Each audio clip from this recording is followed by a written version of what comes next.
Hi, I'm Scott Simpson. And I'm Sharla Steever. And this is Humanity, Human-Shaped Learning, another episode from the Steever house. Yeah. Yeah. And there's possibly going to be a couple other little Steevers showing up. That's right. Bonnie and Clyde are here with us. And they seem to be very interested in what's going on here. They are. And do you need to tell them who Bonnie and Clyde are? There are Labradoodles. Yes. They keep popping in every now and then. So don't be we'll surprised. see. Yeah. And don't be scared. They're harmless. Yeah. Despite their They might criminal lick names. you to death. They Yeah. could lick you to death. Yeah, that's right. Well, this is my episode, I believe. Yes. I think that's right. And we're on the theme of relational learning, which really, I think about that. What does that mean? I feel like I want to say that all learning is relational, but this kind of takes it on head on. There are ways that we promote learning, I think, with students, with ourselves, with other human beings, that have everything to do with relationship, with the kinds of relationships that we create, the kinds of roles that we play with each other and all that kind of stuff. So that's kind of...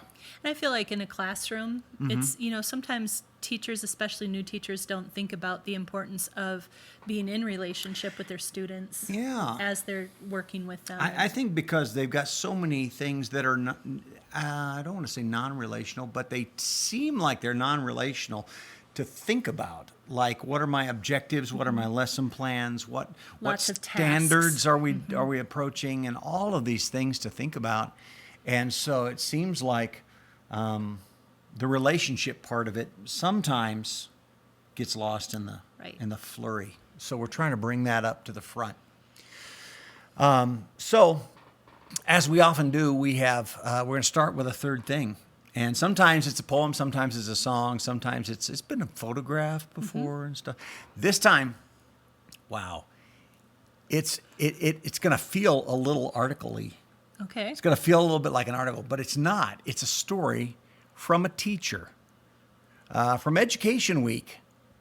Very contemporary also. Okay, so we'll pull this up on the screen for you, and I'll read the story here in just a moment. It's from her classroom, but really what they asked, and this was I believe this came out just November of 2020. Yeah, November 11, 2020. They said, "What's the best thing that's happened in one of your classes this year?" Okay, and this is during a year when everything is crazy haywire, and half, if not all, of the teaching is happening in a virtual sense, et cetera, et cetera, et cetera. So a lot of negativity, I would say, justified about the frustrations of this year. But what they asked is, what's the best thing that happened? So this is one of the things that was shared, and this is from Nima Avashia, I believe. I hope I pronounced her name correctly. She's an 8th grade civics teacher in the Boston Public Schools, where she has taught for the last 18 years. She was a 2013 Educator of the Year for the city of Boston. So, that's amazing. So yeah, she's done some good things. So we'll pull this up on the screen, and what I want to do is read through her story, and then there are some very specific things about relational learning that I want to kind of tease out of it, and then we're gonna look at an actual article as well. That sounds great. All right, here we go. I ditched my whole curriculum and started over this year. I learned in the spring that remote learning requires a different approach, one that people in education have talked about for the ages, but that is absolutely essential in the context of teaching and learning online. The notion that less is more, with a focus on depth instead of breadth. Instead of my traditional civics curriculum, I decided to create a series of issue-based units, each of which delves deeply into one idea and looks at it from different angles over the trajectory of the learning experience. My first unit focused on the idea of resistance, on what it means to resist and what different forms of resistance can take. On different days of the unit, we explored how musicians, athletes, artists, poets, community organizers, and young people engaged in resistance and what impact their resistance has had on the rest of us. On the Poetry Day, in addition to exploring poems by Eve Ewing, Claude McKay, Martin Espada, Wendell Berry, Nikki Giovanni, and many others, students also read Danez Smith's poem, Juxtaposing the Black Boy and the Bullet. When we reflected on the poems at the end of class, students expressed that they were blown away by how such a short poem could carry so much weight and could send such a strong message about conflicting American values, about what we want to protect and what we want to get rid of. On a whim, I tweeted at Danez and some of the other poets we'd read that day and asked if they'd be willing to come to class.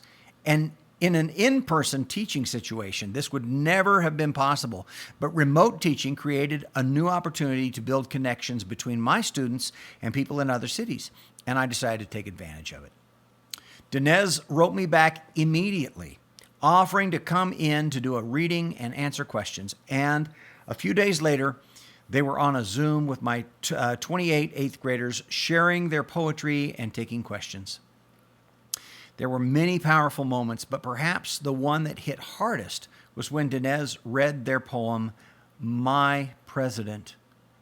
With the election looming, it was a powerful reminder to the young people and to me that one form of resistance is writing into existence the world that we want to see, the presidents that we want to see. Danez made my students think about both poetry and presidents in a different way from what they had otherwise. And that would never have been possible had I simply modified my in-person curriculum for the online environment. So there's a whole lot that we could talk about in there. But I want to kind of get at kind of the idea that I've been toying with, that the article, at least part of the article we're going to look at, moves us toward. And that is this teacher had a set of things that she was required to take care of, okay? And suddenly the whole mode is gone, and she decides less is more. So instead of focusing on all the ground she needed to cover and trying to figure out how to structure it all out so she could fit it all in, instead she decided to go for depth instead of breadth. And a big piece of that, it seems to me, had to do with kind of the idea I want to get at. Teacher as learner. Mm. She brought in not all the stuff coming from herself and coming from her books and coming. Now, I'm sure she knew about these things, but what she was open to was being a learner along with her students and sitting at the feet of a particular poet who was willing to come, listening to these things from other people, and clearly for herself. I mean, you can hear in this story she's telling, not simply creating a learning possibility for her students, but stuff that she learned right alongside. That's beautiful. You know, the more we can do that as teachers and the more students see teachers engaging that way and learning themselves and enjoying themselves as they're learning, you know, the more it shows the importance of being a lifelong learner, that we learn in community with one another. And it's just a really wonderful story about that. And, you know, I think I was thinking about my own time in the classroom, and I was thinking about the very real struggle of, I've got all of this stuff that I feel responsible for taking care of, okay? That there's standards and there are other various objectives that maybe come from my school, maybe come from my state, stuff like that. Sorry. No, that's okay. Clyde. No.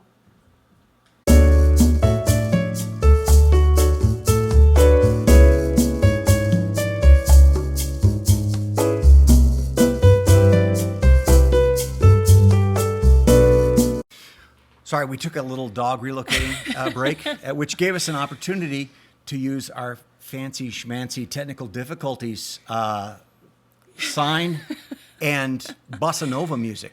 Great. Which is always a nice little interjection into the episode. I think, anyway, I was thinking about when I was teaching, okay? So the very real frustration of having all of these things that I feel responsible for, the standards and all of that stuff, objectives and all that good stuff. And then having something like a monkey wrench thrown in like the pandemic, okay? Where all the normal things that I would do that to get all of this stuff taken care of for my students, that it's all like up in the air. And who knows what's going to happen and when it's going to come back. And how do I do this? We can go one of two directions. And one direction, it feels like, is this. It kind of comes out of the reptilian part of the brain, fear-based. Oh my gosh, I got to do this. What am I going to do? I'm scrambling. I'm cramming stuff in. I'm trying to get it done. The other is what I sometimes, on my better days of teaching, did, even without a pandemic. I managed to find the right balance between standards and what I was interested in. Like, you know what? If I'm always super dedicated to my standards and my students can see we're moving on to the next thing, but he just doesn't really care. He's having trouble working up his excitement about it. I have to get, you know what? They need us to be excited. And if I can't get excited about this particular standard, then maybe that needs to happen a different day, or maybe I need to figure out how to create the situation where I can, or sometimes maybe we do the exciting thing right now, and then we'll build up to a place where we can bring that standard back in, I can remember certain times kind of doing that in my classroom. I'd get to a topic that I just had zero interest in myself. Yeah. And I think, how am I going to possibly get my students excited when I seriously have no desire to learn it myself, but I have to teach it? Right. And I think of, this is a terrible example because I shouldn't admit that I didn't like to teach about it. But I hated teaching about electricity. Yeah. And it felt super boring to me. And, at the point in time when I shifted out of me sharing information, us going through our book and, all of that, and brought in a bunch of electrical supplies and dumped them out on the table and said, go for it. It was one of the best lessons because I just stepped back. I let them do it, and they were discovering and they were excited, and I was excited to be there. Yeah. You know what, though? What that takes, it takes you actually not pretending like you're in learner's mind. It takes you actually being in learner's mind, which means you may not know exactly what's going to happen. Right. You may not know exactly. You may not be able to list out the exact learnings that every student's going to have and the point at which they will master it. But that's because you're in the process of learning too. Right. And that in itself, I think, creates that environment where students see you genuinely excited, genuinely discovering something, and maybe even learning something from them. Right. It also moves you out of a position of control. Right. Some people struggle with that too. And it does sometimes take a little more time to do something, or, you might have to spend a couple days on something that out of the book would have been like that. Yeah. So I think when you're willing to relinquish that control and trust that your students want to learn. Yeah. And that they are designed to learn. Right. And then I think it'll happen. And that they're excited about some of the same things, at least some of the same things that you're excited about. And if you're not excited about it, then it's going to be hard for them to get excited about it. And if they're not excited about it, it's going to be hard for them to learn it. Right. And for it to stick. And this really gets us back to that idea of relational learning. What's the nature of the relationship between us in the classroom? Is it inquiry? Is it curiosity? Is it excitement for discovery? Or is it I've got the agenda. I know what we're supposed to do. You're going to do it, and I'm going to check it off, and then we're going to move forward. And that's a fundamentally different kind of relationship, and not one that necessarily creates learning, I think. It can create, as we've talked about before, compliance. Right. And I keep getting back to that. I feel like so much of the system pushes us to settle for compliance because we can check it off. Right. We really can. And if they didn't get it, well, that's their issue. It's the teacher next year. It's her issue. Right. It's her issue. Tough. I mean, I had kids coming into my classroom who didn't get what they were supposed to get the year before, and I had to deal with it, so you can deal with it too. I mean, that's a bad characterization. That was his snarky teacher voice. Very few teachers are like that. Right. Very few. But you know who you are. But I guess what I'm saying is, I think get yourself excited. Yeah. Get yourself excited. And part of that is, are you learning?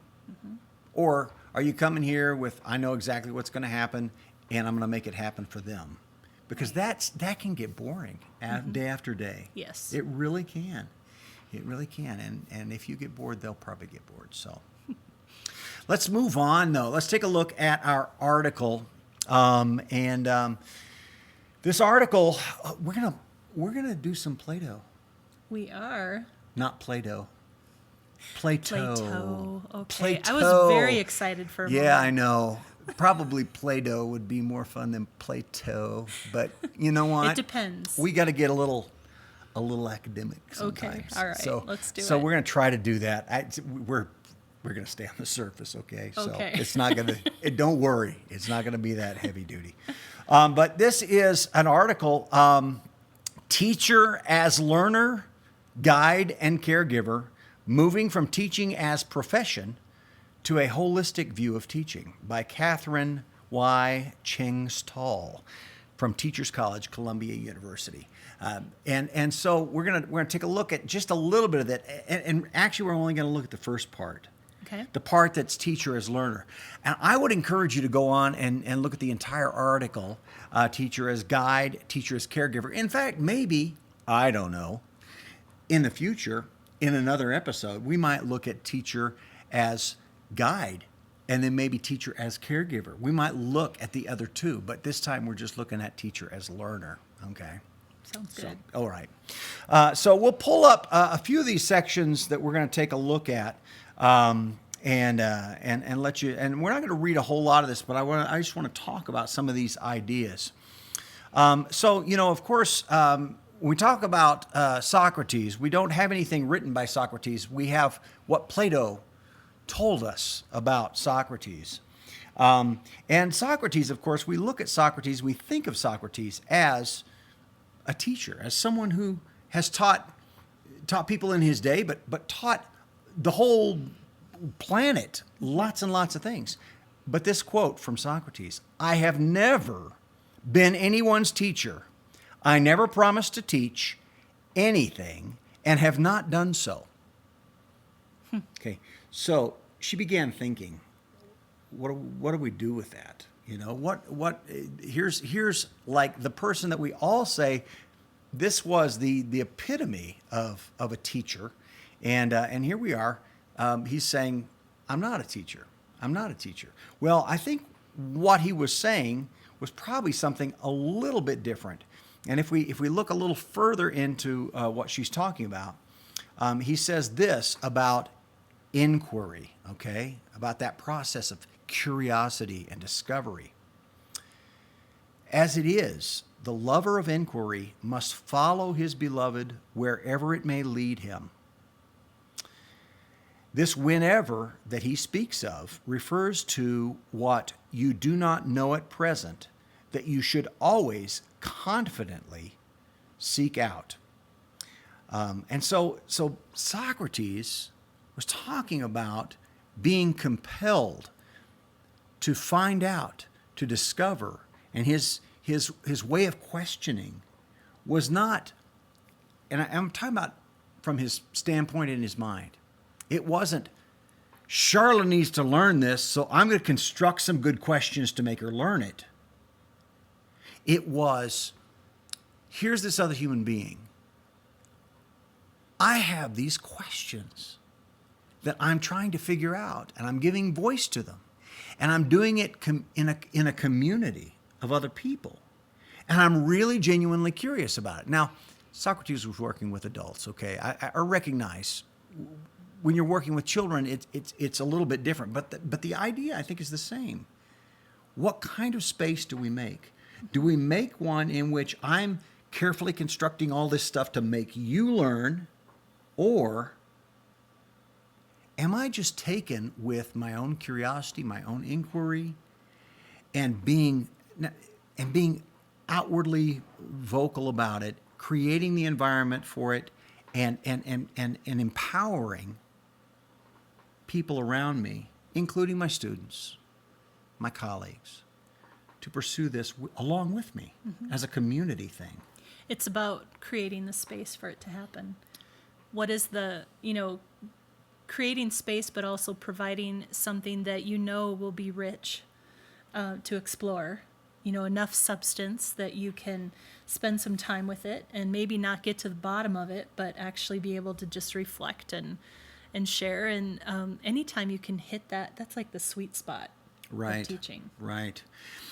One of the things that I discovered in her little article here, she talks about the sophists of Socrates' day. And they were, basically during his time, they were the teachers, sophists, okay? They were lovers of wisdom, and they were people who set themselves up. Now, they didn't, of course, have the educational systems that we have, but a sophist would set himself up, and it was always a himself, I think. So he would set himself up and say, hey, if you want to learn to speak and think well and impress other people, come pay me and I will help you do that. Well, Socrates was so disgusted by that, by this transactional thing that was going on. I think that's why he said, don't call me a teacher. I'm not a teacher. Right. I'm someone who's deep in my own inquiry, and I want to bring you along with me. And in doing that, I think he gave us a way to think about the learning process. Now, I want to say this. That's not to say teachers shouldn't be paid. Okay, do not misunderstand what I'm saying. We just lost our audience. Yeah, if yeah. It is.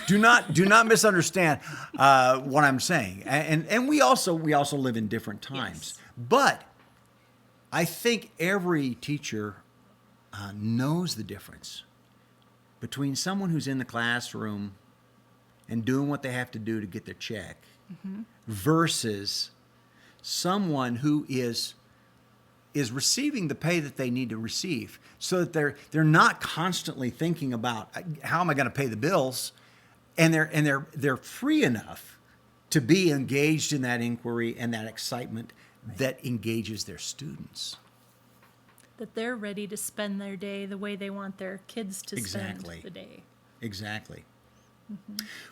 We were just, and I'll bring this up, I don't think it's too political, but in our state, we were just having a conversation about funding for national board teachers. Okay, okay. So in our state, as in many states, there is some extra pay for those who have pursued national board teaching, and which is a very rigorous process, and it's a process you take on out of your own decision to do that. You wouldn't want to be pushed and forced into that, because it's a lot. It's a lot of work. But from my understanding, and I'm not national board certified. You are. It's one of those things where it's something an individual has taken on in order to improve their capacity as a teacher and a learner. And so, many states say, hey, that's what we need. We want to encourage that. We want to incentivize that. We want to make sure that that teachers do know. If you're saying, I want to do something extra because I want to learn, I want to grow, and I want my students to grow, then we need to support that. So, I mean, I say that to say, I think what Socrates was saying about teaching shouldn't be transactional. You pay me and I'll do it. That's true. But that's not the same as making sure that our structures, our society, our communities say, teachers, you are important. Learning is important. Our kids are important. And we want to support you in every way possible. And sometimes that's financial, but other times it's even noticing the need for mentoring, for networking, for whatever it happens to be that will help a teacher be the best they can be. Yeah, yeah. Or noticing the things that are getting in the way. Sometimes it's just infrastructure, Teachers in a building that's falling apart. Teachers who don't have the materials that they need, and they have to go out and spend a bunch of money. Now, they may be willing to do that just because they're wonderful, amazing, but no one should expect that to happen. And part of saying our children learning, becoming a better society and community is important to us. Part of that is saying we're going to make sure that these folks who are taking care of our children and helping them learn, they have everything that they need to do that. They're not scrambling, Right. So it's so important. Incredibly important. So that's, there's a whole lot more there in that article that we could talk about. And like I said, I don't want to, the title is a little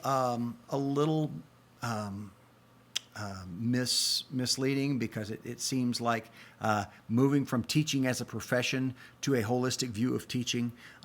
I don't think her point is that teachers aren't professionals or shouldn't be professionals. I think the focus is that we need to be focused on learning our students and our own, and that the excitement that's generated by that.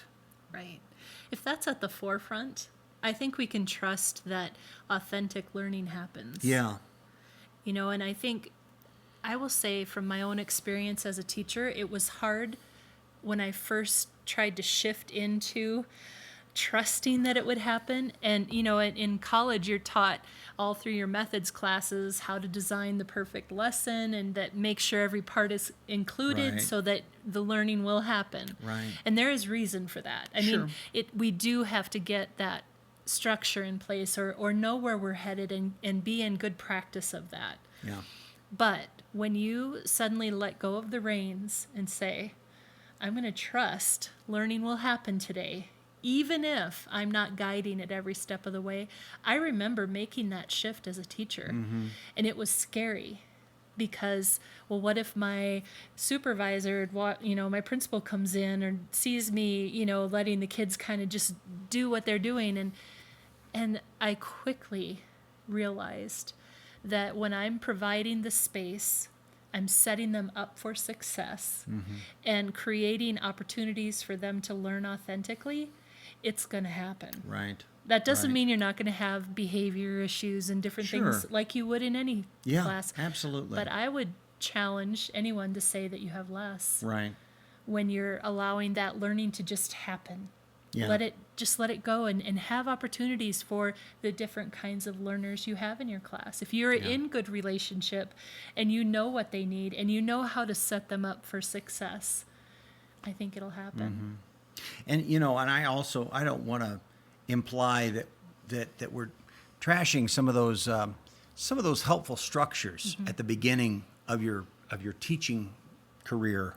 I think, like as with all learners, sometimes having some models to lean on, some things to help me, some checklists to remember, that helps me begin. It's that process, I think, of knowing how to wean myself off of, I'd say a paint by number approach to teaching toward a more human, inquiry-based, motivational, I'm motivated, you're motivated sort of approach that really frees us all up for more learning, but still has at the baseline those boxes that still need to be checked. I know they need to be checked off, but that's not the main focus. You know, it reminds me of with our fire next door today. Oh, yeah, the fire that's burning? Yeah, it reminds me of a controlled burn. We use Oh, that sure. metaphor sometimes, and I think when we only limit our teaching and our lessons to this strict set of boxes, Right. we are setting ourselves up for a controlled burn. Yeah, We're going to get the content in there, we're going to get it used up, but that's it. yeah. Don't expect it to go anywhere else. Yeah. And that's not what we want our kids to experience in school. And the exciting thing for any teacher is when students knock down the walls and they blow out and they do amazing learning things and creating things and all kinds of stuff that we didn't predict. And that's, you know, that's what we all get excited about. Right. So what sort of quote do we have today to connect, to plug in as the cherry on top of this sundae we've created? I've got a good one. Oh, awesome. You know it's good when it's Maya Angelou. Oh, Maya Angelou. Yeah. That's awesome. We'll pull it up on the screen for you. It's pretty short. That's okay. She says, I do my best because I'm counting on you, counting on me. Oh, wow. That's nice. That I sat with that for quite a while when I found that. And it means a lot as a teacher, especially, Yeah. that those kids that I'm going to see each day, they're counting on me. And I need to count on that. Yeah. And that puts my role in a place that I don't want to fail. That's right. I want to make sure I'm doing everything I can to be my best. And I think that works in so many ways. They're counting on me to make sure I provide the learning that they need, but they're also counting on me, like we've talked about, to be an enthusiastic partner in learning with them, you know? Have that excitement. Awesome. Terrific stuff. Right. Well, thanks for joining us again, and we'll see you next episode. Sounds good. Bye-bye. Thank you. Silent time, silence, silent time, silence.